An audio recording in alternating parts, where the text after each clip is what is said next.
Si existiera un libro de la comedia en el Perú y del humor, de las imitaciones, seguramente un capítulo estaría dedicado a Carlos Álvarez, ¿no? Es, se puede decir con justicia, el mayor imitador que ha tenido el país. Bueno, Carlos Álvarez deja los escenarios para dedicarse a la política. De Carlos Álvarez como humorista sabemos muchísimo, pero de Carlos Álvarez como político conocemos muy poco. Hoy día le damos la bienvenida al hombre que deja los escenarios y al hombre que toma las riendas de un país que necesita una conducción bastante rígida, ¿no? Carlos, ¿cómo estás? Buenos días, Alfonso, y a todos los televidentes de Al Día con Willax. Carlos, ¿por qué esta decisión de finalmente dedicarte a la política, ¿no? Yo creo que cualquiera que recuerda toda tu trayectoria se pregunta ¿qué es lo que te ha llevado hasta este punto? Bueno, yo creo que 42 años de carrera artística me ha permitido conocer mi país, porque no solamente, quizá como dicen algunos, no tengo un título universitario, pero me ha permitido tener un cartón que no se compra, el conocer la realidad de mi país, sus miserias, su dolor, verlo cara a cara y también el coraje con lo cual los peruanos han salido siempre adelante. No he aprendido todo lo que sé en una aula universitaria, seguramente, y es verdad. Lo he aprendido visitando cárceles, mercados, hospitales, los pueblos más olvidados del Perú. Y a esta edad me da un bagaje, una experiencia que yo la valoro mucho, porque eso es importante en un hombre de Estado. Que hemos tenido muchos presidentes, pero pocos estadistas. El escuchar a la gente, estar cerca de los problemas, de su problemática, la realidad, el clamor popular. Temas como el tema de la seguridad ciudadana, que ahora es ya que ha rebasado el país, que lo tiene ensangrentado. Salud, educación, con muchas injusticias, falta de oportunidades para los jóvenes, etc. Y el humor político me ha permitido hacer eso. Conocer a todos los presidentes de la República, algunos en el extranjero, pero dar este paso diferente, este giro en mi vida, es verdad, es un gran reto. Enfrentarse a muchas mafias, ¿no? A grandes olas de corrupción, sobre todo, ¿no? Pero, ¿qué significa este anuncio? El show de este fin de semana está titulado Un comercial y regreso. Pero probablemente las situaciones... Frase que la hizo Augusto Ferrando, ¿no? Mi descubridor, ¿no? Claro. Es un show con el que tú cierras la etapa humorística y te vas a dedicar de lleno a la política. ¿Eso es lo que vamos a ver de Carlos Álvarez en el futuro? Bueno, yo no voy a dejar tampoco nunca el humor, porque es lo mío, es mi profesión, es mi carrera. El de ser artista es una profesión y con la que he visitado mi país durante 42 años de carrera a la par de un trabajo social de más de 40 años, ¿no? Se llama Un comercial de regreso porque, bueno, va a haber una pausa seguramente si es que los peruanos dirán ese honor, porque es un honor, no es la oportunidad, como hacen muchos políticos, del pillaje, de los truanes, ¿no? Que han destruido este país, sino la oportunidad de servir a tu país realmente, ¿no? Y si esa mi vida cambiara en abril del 2026, bueno, haré esta pausa. Y de no ser así, porque es la voluntad de la gente, es la voluntad de los peruanos, bueno, voy a tomar un tiempo sabático, porque pienso que hay que no solamente reinventarse, siento que el humor ha cambiado también. Siento que el mundo ya no ríe como antes. Siento que estamos en un mundo de odio, de enfrentamiento, un mundo hepático. Creo de que tengo que volver a sonreír nuevamente, ¿no? ¿Qué es lo que vamos a ver en estos meses entonces? ¿Entra Carlos Álvarez en campaña política? ¿Entra de lleno a la campaña política? ¿Vas a recorrer el país? Por supuesto que sí. Voy al norte del Perú, vengo del Cusco. ¿Cómo está la situación en el sur? Bueno, lamentablemente el sur del Perú ha sentido, creo, con justicia, que el Estado siempre le ha dado la espalda, porque el Estado no solamente es lo público, es también lo privado. Y yo como privado he hecho este trabajo social en Puno, en Cusco, en muchos lugares del Perú, en el Irén Sur de Arequipa, donde van todos los niños con cáncer, con leucemia en el sur del Perú, y te permite conocer esa realidad donde hay tantas injusticias, una decepción por la clase política vergonzosa, una clase política vergonzante, impresentable, y la gente quiere renovar esa política, pero no un cambio de incapaces, no un cambio de corruptos, ni un cambio de ladrones, sino un gran equipo con el cual se pueden llevar las cosas muy bien adelante, ¿no? Muy bien. Al comienzo yo decía que conocemos mucho a Carlos Álvarez como humorista, pero poco como político. Vamos a hacer una pequeña radiografía de qué representa Carlos Álvarez como político. ¿Cuáles son los principales?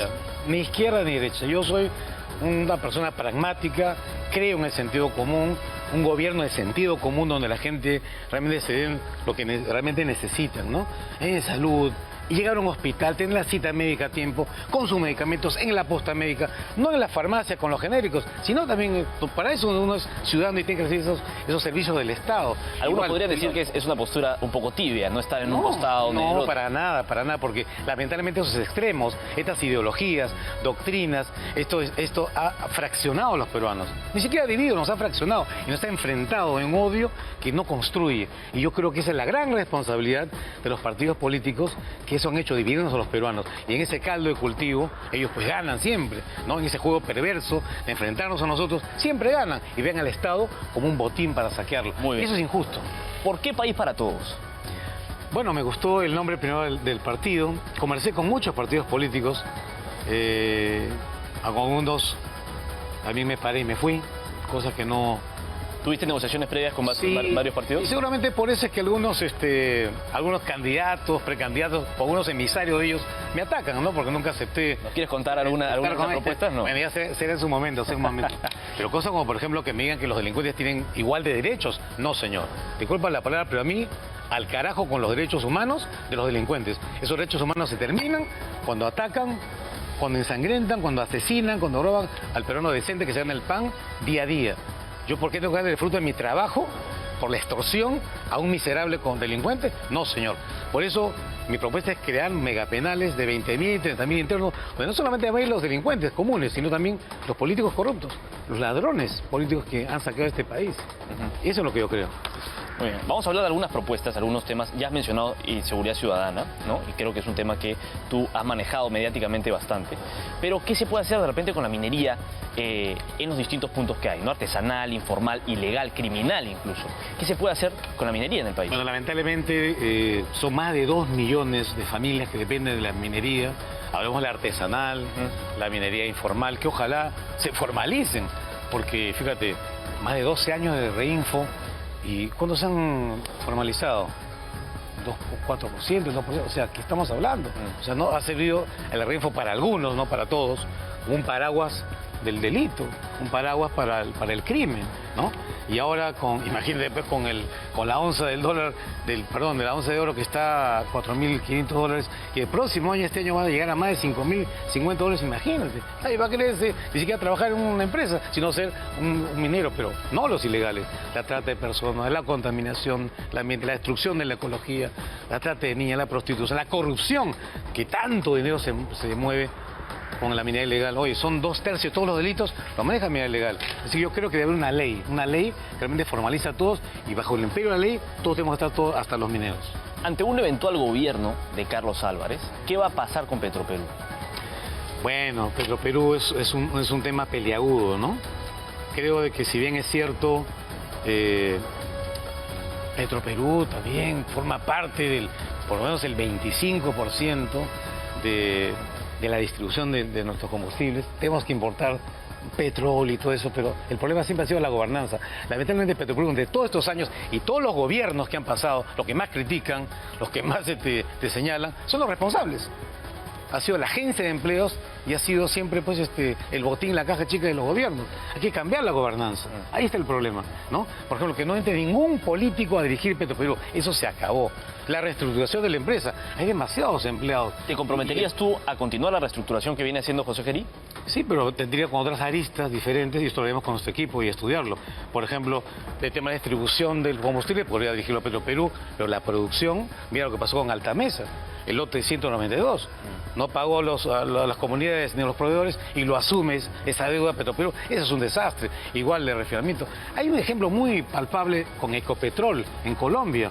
¿Qué hizo Ecopetrol en Colombia? Bueno, la refinería de Cartagena la puso en la bolsa de valores, inyectó inversión privada, como bien tú lo sabes, y se recuperó la empresa. Hay que imitar, yo soy imitador, los buenos ejemplos en la región, ¿no? ¿Por qué no? ¿Qué ejemplo podemos imitar en salud pública? ¿Qué está pasando con la salud desde tu punto de vista? Hemos visto distintas crisis sanitarias después de la pandemia y cómo se puede remediar el asunto. Bueno, las distintas campañas de salud que he hecho durante 40 años de carrera contra la anemia, la TBC, etcétera, me ha permitido conocer que lamentablemente la salud pública está totalmente abandonada, lo sabemos, es una verdad de perogrullo. Una propuesta para mí sería, por ejemplo, primero tenemos que reformar escenarios. Ahí hay un tema de burocracia en el cual, como en Colombia y en Chile, ni bien se compran los medicamentos a los laboratorios por el contrato, licitación, directamente se distribuyen a los centros médicos. Acá llegan a los almacenes y se presta para otras cosas también. Claro. Y también medicinas demasiado caras, no a los oligopolios, a los cuasi monopolios en medicina, a los acuerdos concertados, y doblaría el sueldo al personal médico y los doctores que vayan a las zonas rurales, donde hay una falta. Es importante, ¿no? Tú mencionabas los monopolios. ¿Qué podemos hacer con los grandes monopolios, con los grandes mercantilistas de este país que presionan las farmacias, la colusión con los laboratorios, etcétera? Todo ese tema es muy perjudicial, nocivo para la población peruana. ¿Cómo se puede trabajar eso? Lo estamos estudiando con nuestro equipo de salud, que lo voy a presentar en los próximos días con el plan de gobierno de País para Todos para 2026. Pero lamentablemente vemos que las mafias, la concertación... Mira, yo no estoy de acuerdo con la derecha, como dices tú, que también toca estos temas, rentista, mercantilista, de la izquierda radical, que lleva a la ruina a los países, ¿no? Por eso nosotros, yo creo en el gobierno en el sentido como en la salud pública lamentablemente abandonada, y sacar una ley para que las farmacias obliguen el 30% de genéricos cuando el Estado tiene que darte, ese es su derecho. Por eso la gente, por eso no se formaliza la gente, porque no recibe los bienes del Estado, ni en educación, ni en seguridad, ni en salud, ¿no? ¿Cómo eventualmente un gobierno tuyo va a lidiar con el Congreso de la República? Tenemos ahora dos cámaras, la Cámara de Senadores, que es muy importante, tiene un poder, algunos podrían decir excesivo, y la Cámara de Diputados, que mantiene un rol muy parecido al de los congresistas en la actualidad. Entonces, ¿cómo va a lidiar tu poder ejecutivo con ese poder legislativo? Mira, yo creo que... ¿Buscas tener una bancada mayoritaria en Bueno, eso por ejemplo es el primer objetivo, y te agradezco la pregunta en ese sentido. ¿Por qué? Porque últimamente hemos visto que los presidentes de la República, que no tienen una bancada respetable, en la cual se pueden hacer los cambios estructurales en el país, no se va a hacer nada. Un presidente va a ser rehén de los congresistas, ahora también del Senado, donde tienen mucho poder. Bueno, han hecho pues las leyes a su favor. Yo, por ejemplo, estoy en contra de la bicameralidad. La gente votó contra las dos cámaras. Yo respeto eso, porque eso decidieron los peruanos. Por eso yo no me presento como senador, ¿no? Por ejemplo, votó contra la reelección. ¿No estás postulando tú a ninguna lista dentro del... Okay, porque yo soy consecuente con lo que votó la gente. Yo estoy con los millones de peruanos que dijeron no a la bicameralidad, ¿no? Igual también en la reelección congresal, el tema también de la inmunidad. Delincuentes que tienen procesos penales y luego son delincuentes con inmunidad. Y el congresista que, por ejemplo, es sentenciado de ser desaforado inmediatamente, ipso facto, ¿no? Del Congreso de la República. La virtualidad en el Congreso. Anular todas las subcomisiones que no sirven para nada. O sea, una comisión de ética, ¿para qué? Oye, Otorongo no come Otorongo. La comisión de ética dice 120 de suspensión al congresista, sin cosa de ver, va al pleno o amonestación. Es una burla al país. Eso no se puede permitir. Nada de bonos de escolaridad por los congresistas, cero. O también los gastos de instalación, sí, claro. El que esté en Lima. Se han aprobado ellos ahora un bono para los asesores, ¿no? 27.000 soles. No, pues. Ahora, conozcamos... Pero hay que consensuar, hay que dialogar para que funcione un gobierno, es cierto. Pero sentarse con delincuentes, con criminales de la política, es muy difícil. Así que... ¿Estarías dispuesto a llamar a alguno de tus gabinetes a distintos candidatos presidenciales? Porque yo sueño con un gobierno de sentido común. Por eso mismo, quien gane la presidencia tiene que extender el brazo y la mano y gobernar con todos los peruanos, con las mejores gentes. Hay buenas personas y gente honesta, capaz, que ame a su país, de distintas tiendas políticas. ¿Y por qué no convocarlos? De eso se trata. Lamentablemente los políticos se encierran en su burbuja y no dejan entrar a la gente buena. En las universidades hay gente valiosísima, pero las argollas, ¿no?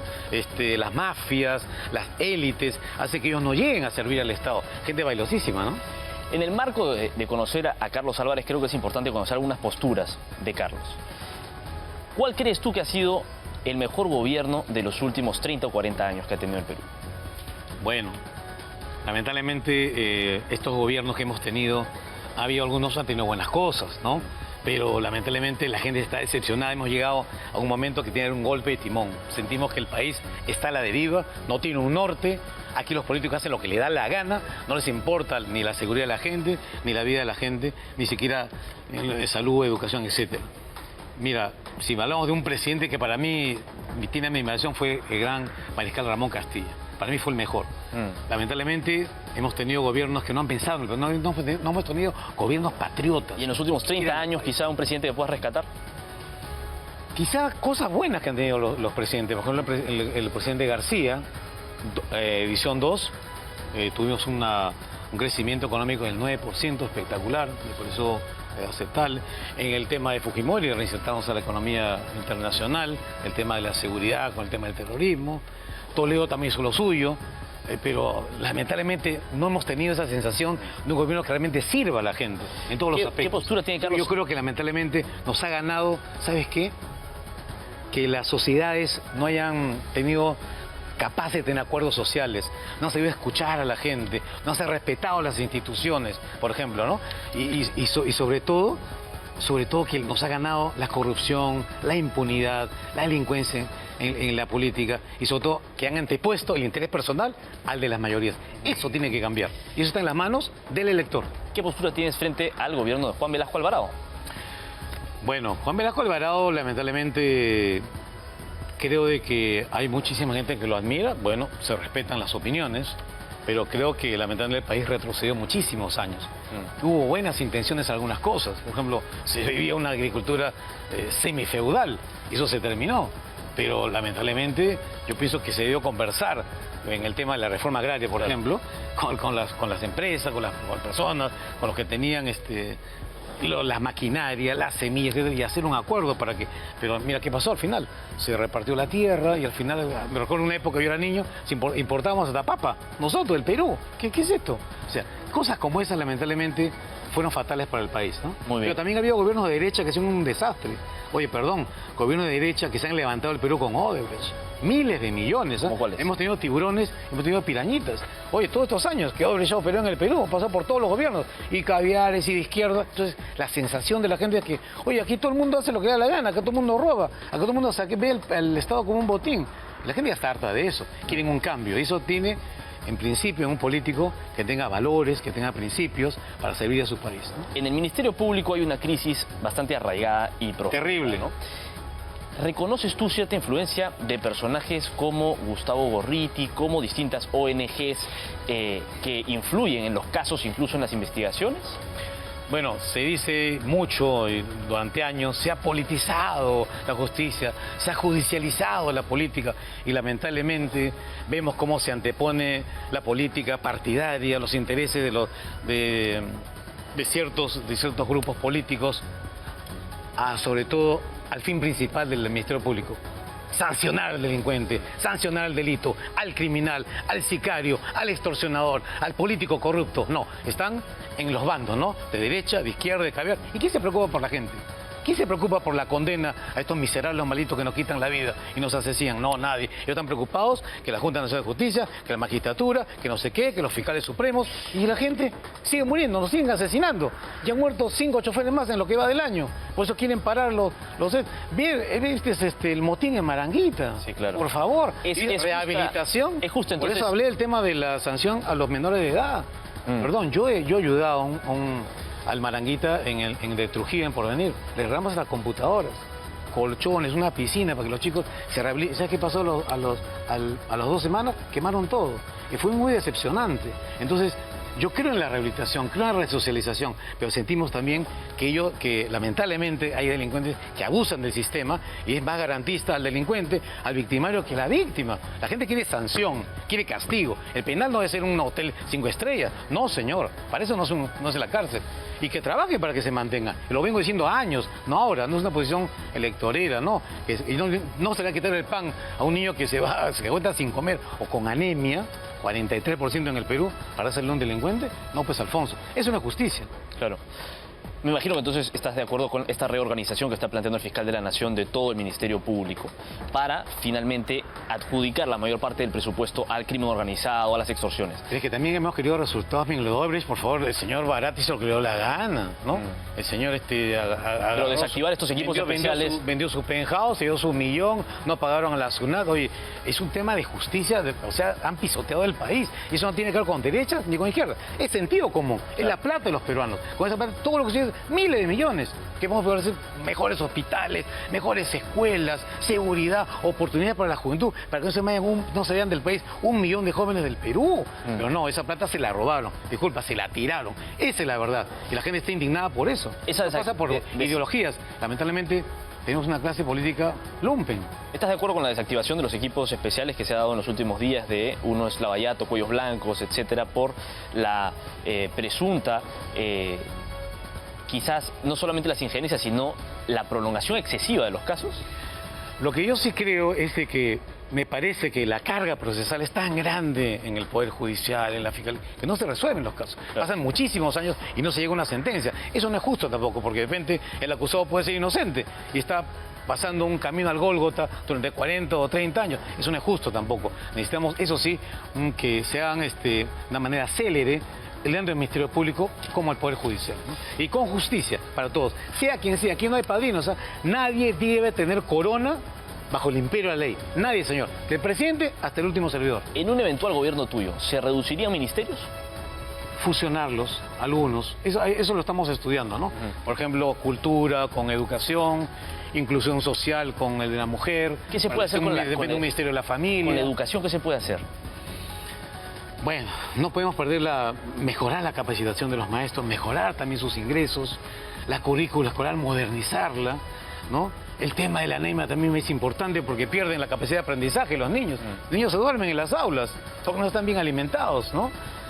Eso es terrible. Y si los colegios se caen a pedazos y el Estado no es capaz de reconstruirlos o de construir, bueno, apliquemos obras por impuestos. Es bueno, que lo haga la empresa privada, que es ejecutiva. Ahora, volviendo al tema de la inseguridad ciudadana, ¿cómo se puede tomar acción inmediata frente al crimen organizado, frente a las extorsiones? ¿Qué sería el primer punto dentro de la agenda presidencial para finalmente acabar o remediar de alguna forma todos estos casos incesantes de inseguridad que aquejan a la ciudad? Es lamentable porque el presidente dice el Perú a toda máquina, pero quien está a toda máquina es la delincuencia, quien está a toda máquina es el sicariato, quien está a toda máquina es la extorsión en el Perú. Ellos están a toda máquina y a full, bien aceitada la máquina. Pero el Estado, ¿qué está haciendo? Yo sé, es un gobierno de transición, no le pedimos que resuelva las cosas ahora, pero lamentablemente este país hace lo que quiere. Primero, mi propuesta fue retirarnos de la Corte de San José y aplicar la pena de muerte aquí en el Perú, sobre todo en los casos de flagrancia. Tener algunos detractores es debatible, cierto, tomar un tiempo, es verdad. Pero creo que estos miserables que nos quitan la vida de manera inmisericordia no puede continuar. Declarar al delincuente, al sicario, al extorsionador que le quita la vida a alguien como objetivo militar, la tenencia ilegal de armas, sicariato y se acabó, terrorismo delictivo, señor, traición a la patria. Tenemos que hacer medidas duras y severas. Hay que cambiar este país y no se puede permitir. No se puede permitir que nos traten así los delincuentes. Ellos sí nos aplican la pena de muerte cuando le da la gana. ¿Y nosotros qué hacemos? ¿Estamos de brazos cruzados y siguen asesinando a la gente? No, pena de muerte no. Este señor que lo mataron en Armonía 10, al niño, al boticario que lo asesinaron dentro de su botica, yo fui al velorio de la viuda y los deudos y el niño me dijo, señor Carlitos, hoy es mi cumpleaños. Yo di a mi fiestecita y mi papá está ahí en ese cajón. ¿Tú crees que esas cosas no duelen? Y me dicen, no, pena de muerte, no, derechos humanos. No, señor. Dejemos de repente una salida parcial, podría ser una opción. Lo laboral, que lo vea la San José. Pero el tema sicariato, extorsión, crímenes, que figure en la Constitución y en el Código Penal. Muy bien. Quiero cerrar brevemente con un comentario. ¿Qué opinión te merece la gestión de José Gerí? Bueno, creo que... Bueno, pues Dina Boluarte dejó la valla tan baja que, bueno, él pues ya es un superhéroe, ¿no? Pero menos fuegos artificiales, menos show, ¿ah? Y más acción, ¿no? Más soluciones concretas para el país. Muy bien. Es lo más importante. Muy bien. Empezamos a conocer entonces, a esbozar la figura de Carlos Álvarez como político. Él ha estado hoy día con nosotros. Como humorista... y hoy día cierras una etapa como humorista, ¿no es cierto? Vas a tener un show de cierre este fin de semana. Sí, va a ser este sábado 10 de enero. El show se llama Un Comercial y Regreso. Vamos a tener 2 funciones, 8:30 de la noche, 10 de la noche, 2 funciones. Ahí vamos a estar por los personajes de siempre. Va a estar también el Papa León XIV con mucho respeto. Es un nuevo personaje. Los espero a todos en la estación de Barranco, el Papa León XIV.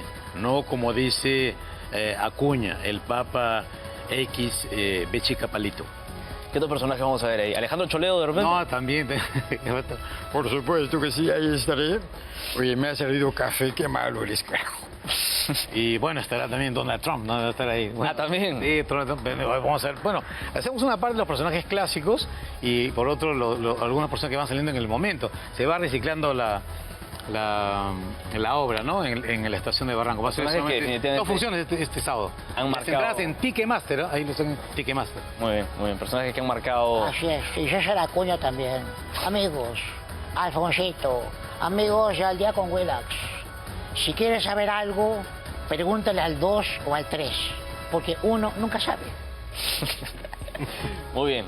De esta forma, entonces, por lo menos aquí en Al Día con Willax le damos Y no perdamos el humor. la despedida a el padre Maritín, a Alejandro Choledo, a una de las viejas pitucas de La Molina, a tantos personajes que nos ha dado Chamo del Solar. Chamo del Hombre, Solar. joder, hombre, es que... Oye, que ve las elecciones. Oye, ¿qué pasa? ¿Por qué no me llaman? Es que Careca, es que, hombre... Si hay algo que me da rabia, es esa gente que ha nacido en el Perú y, hombre, se cree español. No, joder, hombre, se he visto, hombre. Eso, Muy bien. y esta política, este paso que estoy dando, bueno, ha dado un giro en mi vida y es un horror. Y vamos a ver qué pasa. Y gracias por tanto cariño y a la gente, gracias por su compromiso. Y al Perú no lo salva una sola persona, al Perú lo salvamos todos. Hay que derratizar el Perú. Eso es lo que creo. Muy bien.